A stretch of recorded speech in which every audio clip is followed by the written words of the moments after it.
Good morning प्यारे बच्चों। घर बैठ के पढ़न का अनोखा अनुभव आप सारे प्राप्त कर रहे हो। मैं मिसी जैतका जमात 7वीं का तीजा पाठ पढ़ाउण जा रही हाँ। पाठ का नाम है गुरु वंदना। गुरु का अर्थ है अध्यापक ਅਤੇ वंदना का अर्थ है नमस्कार। इस पाठ के लेखक सत्यपाल गौतम जी हैं। ਇਹ ਪਾਠ ਅਧਿਆਪਕਾਂ ਦੇ ਯੋਗਦਾਨ ਬਾਰੇ ਜਾਣਕਾਰੀ ਦੇਵੇਗਾ ਅਤੇ ਉਹਨਾਂ ਦੇ ਪ੍ਰਤੀ ਸਤਿਕਾਰ ਦੀ ਪ੍ਰੇਰਨਾ ਵੀ ਪ੍ਰਦਾਨ ਕਰੇਗਾ। ਇਸ ਪਾਠ ਨੂੰ ਤੁਸੀਂ ਧਿਆਨ ਨਾਲ ਸੁਣੋ ਅਤੇ ਦੇਖੋ। ਮੇਰੇ ਪਿੰਡ ਮਸਾਣੀਆਂ ਵਿੱਚ, ਮਸਾਣੀਆਂ ਪਿੰਡ ਦਾ ਨਾਂ ਹੈ, ਸਰਕਾਰੀ ਪ੍ਰਾਇਮਰੀ ਸਕੂਲ ਸਾਡੇ ਬਾਬਾ ਜੀ ਦੇ ਯਤਨਾਂ ਨਾਲ, ਯਤਨਾਂ ਦਾ ਅਰਥ ਹੈ ਕੋਸ਼ਿਸ਼, ਪਿਛਲੀ ਸਦੀ ਦੇ ਤੀਜੇ ਦਹਾਕੇ, ਦਹਾਕੇ ਦਾ ਅਰਥ ਹੈ 10 ਸਾਲ ਦਾ ਸਮਾਂ, ਵਿੱਚ ਖੁੱਲਿਆ ਸੀ। ਸ਼ੁਰੂ ਦੇ ਦਿਨਾਂ ਵਿੱਚ ਇਹ ਸਾਡੇ ਹੀ ਪੁਰਾਣੇ ਮਕਾਨ ਵਿੱਚ ਗੁਰਦੁਆਰੇ ਦੇ ਨੇੜੇ ਹੀ ਚੱਲਦਾ ਰਿਹਾ। ਬਾਅਦ ਵਿੱਚ ਇਹ ਸਕੂਲ ਸਾਡੇ ਖੇਤਾਂ ਦੇ ਨੇੜੇ ਬਣੀ, ਨੇੜੇ ਦਾ ਅਰਥ ਹੈ ਕੋਲ, ਨਵੀਂ ਇਮਾਰਤ ਵਿੱਚ ਆ ਗਿਆ। ਸਕੂਲ ਵਾਸਤੇ ਬਾਹਰੋਂ ਆਏ ਹੈਡਮਾਸਟਰ ਸਾਡੇ ਹੀ ਘਰ 'ਚ ਰਹਿੰਦੇ ਸਨ। ਇਹੋ ਇੱਕ ਮੁੱਖ ਕਾਰਨ ਸੀ ਕਿ ਇਹ ਸਕੂਲ ਸਾਨੂੰ ਆਪਣੇ ਘਰ ਦਾ ਹੀ ਜਾਪਦਾ ਸੀ। ਜਾਪਦਾ ਦਾ ਅਰਥ ਹੈ ਲੱਗਦਾ ਸੀ ਕਿ ਸਾਨੂੰ ਇਹ ਸਕੂਲ ਆਪਣੇ ਘਰ ਵਰਗਾ ਹੀ ਲੱਗਦਾ ਸੀ। ਮੈਨੂੰ ਯਾਦ ਹੈ ਜਦੋਂ ਮੇਰੇ ਪਿਤਾ ਜੀ ਨੇ ਮੇਰੇ ਲਈ ਤਿਪਹੀਆ ਸਾਈਕਲ, ਤਿਪਹੀਆ ਦਾ ਅਰਥ ਹੈ 3 ਪਹੀਆਂ ਵਾਲਾ, ਤਿਪਹੀਆ ਸਾਈਕਲ ਲਿਆਂਦਾ ਤਾਂ ਮੈਂ ਬੜੇ ਚਾਅ ਦਾ ਅਰਥ ਹੈ ਸ਼ੌਕ, ਕਿ ਮੈਂ ਬੜੇ ਚਾਅ ਨਾਲ ਉਸ ਨੂੰ ਸਕੂਲ ਲੈ ਜਾਂਦਾ ਅਤੇ ਦੂਜੇ ਜਵਾਕਾਂ ਲਈ, ਜਵਾਕਾਂ ਦਾ ਅਰਥ ਹੈ ਬੱਚੇ, ਹਿਰਖ ਦਾ ਅਰਥ ਹੈ ਈਰਖਾ, ਕਿ ਦੂਜੇ ਬੱਚੇ ਮੇਰੇ ਨਾਲ ਹਿਰਖ ਦੀ ਵਜ੍ਹਾ ਵੀ ਬਣ ਗਏ। ਹਿਰਖ ਦਾ ਅਰਥ ਹੈ ਈਰਖਾ ਕਰਨੀ, ਕਿ ਬੱਚੇ ਉਸ ਨਾਲ ਈਰਖਾ ਕਰਨ ਲੱਗ ਪਏ। ਵਜ੍ਹਾ ਵੀ ਬਣਦਾ, ਵਜ੍ਹਾ ਦਾ ਅਰਥ ਹੈ ਕਾਰਨ। ਅੱਧੀ ਛੁੱਟੀ ਵੇਲੇ ਮੇਰੇ ਜਮਾਤੀ ਸਾਈਕਲ ਦੀ ਪਿੱਠੇ ਚੜ੍ਹਦੇ ਤੇ ਪਹੀਆਂ ਨੂੰ ਪਿੱਛੋਂ ਧੱਕ ਕੇ ਦੌੜਾਂ ਲਾਉਂਦੇ। ਧੱਕਣਾ, ਪਿੱਛੋਂ ਧੱਕਾ ਦੇਣਾ, ਅਤੇ ਜਦੋਂ ਸਾਈਕਲ ਚਲਾਉਂਦਾ ਸੀ ਤਾਂ ਉਸਦੇ ਜਮਾਤੀ ਪਿੱਛੋਂ ਧੱਕ ਕੇ ਦੌੜਾਂ ਲਾਉਂਦੇ ਸਨ। ਸਕੂਲ ਦੇ ਨਾਲ ਹੀ ਇੱਕ ਵੱਡਾ ਟੋਬਾ ਸੀ। ਟੋਬਾ ਦਾ ਅਰਥ ਹੈ ਡੂੰਘਾ ਖੱਡਾ ਜਿਸ ਵਿੱਚ ਪਾਣੀ ਭਰਿਆ ਹੁੰਦਾ ਹੈ, ਜਿਸ ਵਿੱਚ ਛੋਟੇ ਬੱਚੇ ਫੱਟੀਆਂ ਪੋਚਦੇ, ਪੋਚਦੇ ਦਾ ਅਰਥ ਹੈ ਰਗੜਦੇ, ਅਤੇ ਵੱਡੇ ਤਾਰੀਆਂ ਲਾਉਂਦੇ, ਤਾਰੀਆਂ ਦਾ ਅਰਥ ਹੈ ਤੈਰਦੇ। ਆਮ ਤੌਰ 'ਤੇ ਸਾਡੀਆਂ ਜਮਾਤਾਂ ਬੋਹੜ ਦੀ ਛਾਵੇਂ ਜਾਂ ਸਰਦੀਆਂ ਦੇ ਖੁੱਲ੍ਹੇ ਮੈਦਾਨ ਦੀ ਧੁੱਪ 'ਚ ਲੱਗਦੀਆਂ। ਸਿਰਫ ਬਰਸਾਤੀ ਦਿਨਾਂ 'ਚ ਭਾਵੇਂ ਸਿਆਲ ਹੁੰਦਾ, ਸਿਆਲ ਦਾ ਅਰਥ ਹੈ ਸਰਦੀ ਜਾਂ ਗਰਮੀ, ਅਸੀਂ ਕਮਰਿਆਂ ਤੇ ਬਰਾਂਡਿਆਂ ਵਿੱਚ ਬਿਠਾਏ ਜਾਂਦੇ ਸਾਂ। ਟਾਟ ਵਿਛਾਉਣ ਤੇ ਲਪੇਟਣ ਦਾ ਜ਼ਿੰਮਾ ਸਾਡੇ ਸਿਰ ਸੀ। ਜ਼ਿੰਮਾ ਦਾ ਅਰਥ ਹੈ ਜ਼ਿੰਮੇਵਾਰੀ, ਕਿ ਜਿਹੜੇ ਟਾਟਾਂ ਨੂੰ ਲਪੇਟਣਾ ਤੇ ਰੱਖਣ ਦਾ ਜ਼ਿੰਮਾ ਸੀ ਉਹ ਬੱਚਿਆਂ ਦਾ ਹੁੰਦਾ ਸੀ। ਸਾਨੂੰ ਪਹਾੜੇ ਰਟਾਏ ਜਾਂਦੇ, ਰਟਾਏ ਦਾ ਅਰਥ ਹੈ ਯਾਦ ਕਰਾਏ ਜਾਂਦੇ, ਜਿਹੜੇ ਅਸੀਂ ਰਲ ਕੇ ਉੱਚੀ ਉੱਚੀ ਬੋਲਦੇ। ਮੁੰਡਿਆਂ ਤੇ ਕੁੜੀਆਂ ਦੀਆਂ ਜਮਾਤਾਂ ਵੱਖਰੀਆਂ ਵੱਖਰੀਆਂ ਬਿਠਾਈਆਂ ਜਾਂਦੀਆਂ ਸਨ। ਇਸ ਦਾ ਅਰਥ ਹੈ ਕਿ ਮੁੰਡੇ ਅਤੇ ਕੁੜੀਆਂ ਨੂੰ ਅਲੱਗ-ਅਲੱਗ ਬਿਠਾਇਆ ਜਾਂਦਾ ਸੀ, ਪਰ ਅੱਧੀ ਛੁੱਟੀ ਦੇ ਦੌਰਾਨ ਅਤੇ ਸਕੂਲ ਲੱਗਣ ਤੋਂ ਪਹਿਲਾਂ ਤੇ ਛੁੱਟੀ ਤੋਂ ਬਾਅਦ ਅਸੀਂ ਖੇਡਦੇ ਤੇ ਲੜਦੇ ਝਗੜਦੇ ਇਕੱਠੇ ਹੀ ਸੀ। ਇੱਕ ਵਾਰੀ ਮੈਂ ਕਿਸੇ ਮੁੰਡੇ ਨੂੰ ਆਪਣਾ ਸਾਈਕਲ ਦੇਣ ਤੋਂ ਨਾ ਕਰ ਦਿੱਤੀ, ਨਾ ਦਾ ਅਰਥ ਹੈ ਮਨਾ ਕਰ ਦਿੱਤੀ ਸੀ, ਤਾਂ ਉਸ ਨੇ ਮੇਰੀ ਫੱਟੀ ਟੋਬੇ ਵਿੱਚ ਇੰਨੀ ਦੂਰ ਸੁੱਟ ਦਿੱਤੀ ਕਿ ਮੇਰੇ ਲਈ ਰੋਣ ਤੋਂ ਬਗੈਰ ਕੋਈ ਚਾਰਾ ਨਹੀਂ ਸੀ, ਕਿ ਉਸਦੀ ਫੱਟੀ ਇੰਨੀ ਦੂਰ ਸੁੱਟ ਦਿੱਤੀ ਕਿ ਉਹ ਵਿਚਾਰਾ ਰੋਣ ਹੀ ਲੱਗ ਪਿਆ। ਜਦੋਂ ਮੈਂ ਤੀਜੀ ਜਮਾਤ ਵਿੱਚ ਸੀ ਤਾਂ ਪੰਜਾਬੀ ਦੇ ਪ੍ਰਸਿੱਧ ਦਾ ਅਰਥ ਹੈ ਮਸ਼ਹੂਰ, ਪ੍ਰਸਿੱਧ ਕਵੀ ਜਗਤਾਰ ਅਧਿਆਪਕ ਦਾ ਨਾਂ ਕੀ ਸੀ? ਜਗਤਾਰ ਅਧਿਆਪਕ ਦੇ ਤੌਰ 'ਤੇ ਸਾਨੂੰ ਪੜ੍ਹਾਉਣ ਆਏ ਸਨ।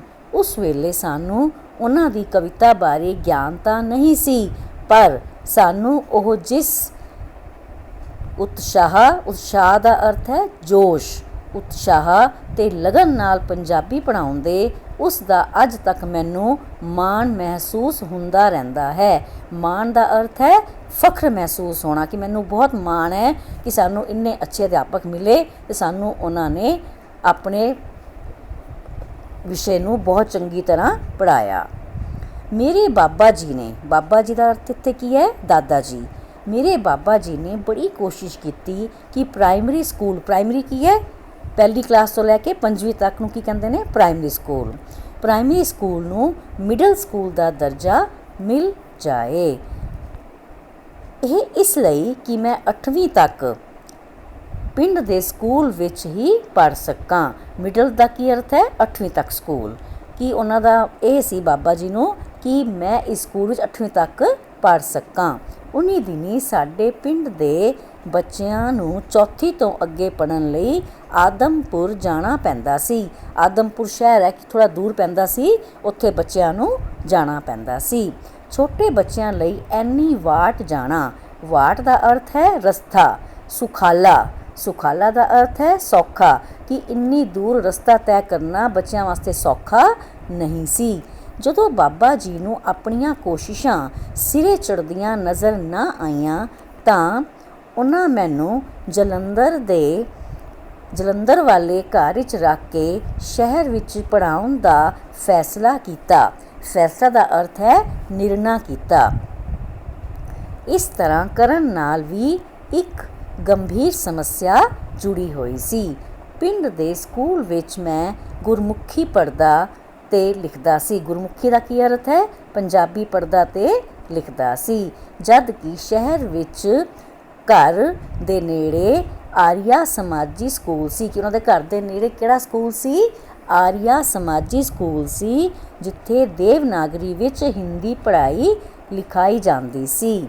ਘਰ ਦੇ ਨੇੜੇ ਗੁਰਮੁਖੀ ਤੇ ਪੰਜਾਬੀ ਪੜ੍ਹਾਉਣ ਵਾਲਾ ਸਕੂਲ ਨਹੀਂ ਸੀ। ਬਾਬਾ ਜੀ ਨੇ ਇਸ ਦਾ ਵੀ ਇਲਾਜ ਲੱਭ ਲਿਆ। ਕੀ ਇਲਾਜ ਲੱਭਿਆ? ਉਹਨਾਂ ਨੇ ਮੈਨੂੰ ਤੀਜੀ ਜਮਾਤ ਵਿੱਚੋਂ ਹੀ ਪਿੰਡ ਦੇ ਸਕੂਲ ਤੋਂ ਹਟਾ ਕੇ ਜਲੰਧਰ ਲੈ ਆਉਂਦਾ ਤੇ ਘਰ ਵਿੱਚ ਹੀ ਦੇਵਨਾਗਰੀ ਤੇ ਹਿੰਦੀ ਪੜ੍ਹਾਉਣ ਦਾ ਪ੍ਰਬੰਧ ਕਰ ਦਿੱਤਾ। ਪ੍ਰਬੰਧ ਦਾ ਅਰਥ ਹੈ ਇੰਤਜ਼ਾਮ ਕਰ ਦਿੱਤਾ। ਸਾਈਂ ਦਾਸ ਸਕੂਲ ਦੇ ਪੰਡਤ ਮਹੀਧਰ ਸ਼ਾਸਤਰੀ ਸਵੇਰੇ ਤੇ ਸ਼ਾਮ 2 ਵਾਰੀ ਘਰ ਆ ਕੇ ਪੜ੍ਹਾਉਂਦੇ।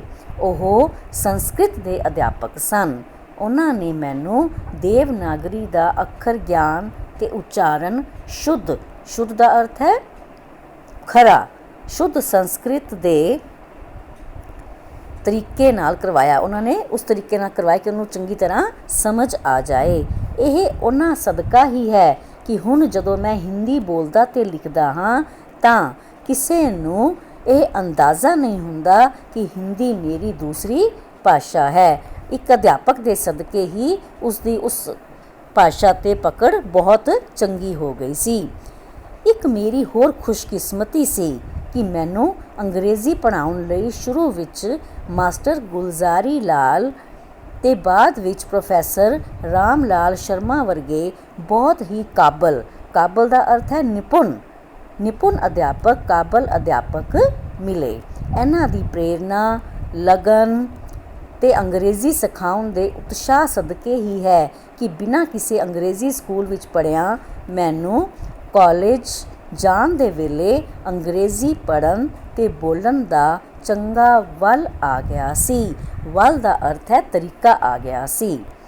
ਪੰਜਾਬੀ, ਹਿੰਦੀ ਅਤੇ ਅੰਗਰੇਜ਼ੀ ਭਾਸ਼ਾਵਾਂ ਦੇ ਮੇਰੇ ਅਧਿਆਪਕਾਂ ਨੇ ਮੈਨੂੰ ਆਪ ਲਿਖਣ ਅਤੇ ਕੋਰਸ ਕੀ ਹੈ? ਪਾਠਕ੍ਰਮ, ਸਿਲੇਬਸ, ਕਿਤਾਬਾਂ ਤੋਂ ਇਲਾਵਾ ਹੋਰ ਦੂਸਰਾ ਸਾਹਿਤ ਪੜ੍ਹਨ ਦੀ ਮਹੱਤਤਾ ਦਾ ਗਿਆਨ ਕਰਵਾਇਆ ਤੇ ਪੜ੍ਹਨ ਲਈ ਪ੍ਰੇਰਿਆ। ਇਹ ਮੇਰਾ ਸੁਭਾਗ ਹੈ। ਸੁਭਾਗ ਦਾ ਅਰਥ ਹੈ ਖੁਸ਼ਕਿਸਮਤੀ ਹੈ ਕਿ ਮੇਰੇ ਅਧਿਆਪਕਾਂ ਨੇ ਕਦੇ ਵੀ ਮੈਨੂੰ ਘੋਟਾ ਲਾਉਣ ਲਈ ਮਜਬੂਰ ਨਹੀਂ ਕੀਤਾ। ਘੋਟਾ ਲਾਉਣਾ, ਰੱਟਾ ਲਾਉਣਾ, ਉਸ ਲਈ ਮਜਬੂਰ ਨਹੀਂ ਕੀਤਾ। ਉਹਨਾਂ ਨੇ ਹਮੇਸ਼ਾ ਪੜ੍ਹੇ ਹੋਏ ਨੂੰ ਸਮਝਣ ਅਤੇ ਵਿਚਾਰਨ ਲਈ ਪ੍ਰੇਰਿਆ। ਮੈਂ ਇਹਨਾਂ ਗੁਰੂਆਂ ਨੂੰ ਅੱਜ ਵੀ ਬੜੀ ਸ਼ਿੱਦਤ ਨਾਲ ਸਿਮਰਦਾ ਹਾਂ। ਸ਼ਿੱਦਤ ਦਾ ਕੀ ਅਰਥ ਹੈ? ਉਹਨਾਂ ਨੂੰ ਬੜੇ ਹੀ ਪਿਆਰ ਨਾਲ, ਆਦਰ ਮਾਣ ਨਾਲ ਉਹਨਾਂ ਨੂੰ ਸਿਮਰਦਾ ਹਾਂ, ਯਾਦ ਕਰਦਾ ਹਾਂ। ਸੋ ਇਹ ਪਾਠ ਪੜ੍ਹ ਕੇ ਤੁਹਾਨੂੰ ਪਤਾ ਲੱਗ ਗਿਆ ਹੋਵੇਗਾ ਕਿ ਅਧਿਆਪਕ ਦੀ ਭੂਮਿਕਾ ਇੱਕ ਬੱਚੇ ਲਈ ਬਹੁਤ ਹੀ ਮਹੱਤਵਪੂਰਨ ਹੁੰਦੀ ਹੈ ਅਤੇ ਉਹ ਨਵੀਂ ਪੀੜ੍ਹੀ ਨੂੰ ਸਹੀ ਸੇਧ ਪ੍ਰਦਾਨ ਕਰਦੇ ਹਨ ਅਤੇ ਆਦਰਸ਼ ਅਧਿਆਪਕਾਂ ਦੁਆਰਾ ਪ੍ਰਦਾਨ ਕੀਤਾ ਗਿਆਨ ਵਿਅਕਤੀ ਪੂਰੀ ਜ਼ਿੰਦਗੀ ਨਹੀਂ ਭੁੱਲ ਸਕਦਾ। ਸੋ ਮੈਨੂੰ ਉਮੀਦ ਹੈ ਬੱਚਿਓ ਤੁਹਾਨੂੰ ਇਹ ਪਾਠ ਸਮਝ ਆ ਗਿਆ ਹੋਵੇਗਾ। ਤੁਹਾਡੀ ਕੋਈ ਵੀ ਸ਼ੰਕਾ ਹੋਵੇ ਤਾਂ ਤੁਸੀਂ WhatsApp ਗਰੁੱਪ 'ਤੇ ਪੁੱਛ ਸਕਦੇ ਹੋ। ਵਰਕਸ਼ੀਟ ਵੀ ਭੇਜੀ ਜਾਏਗੀ, ਤੁਸੀਂ ਉਹ ਵੀ ਪੂਰੀ ਕਰਨੀ ਹੈ। ਖੁਸ਼ ਰਹੋ, ਸੁਰੱਖਿਅਤ ਰਹੋ। ਅਗਲੀ ਜਮਾਤ ਵਿੱਚ ਫਿਰ ਮਿਲਾਂਗੇ। ਸਤਿ ਸ਼੍ਰੀ ਅਕਾਲ।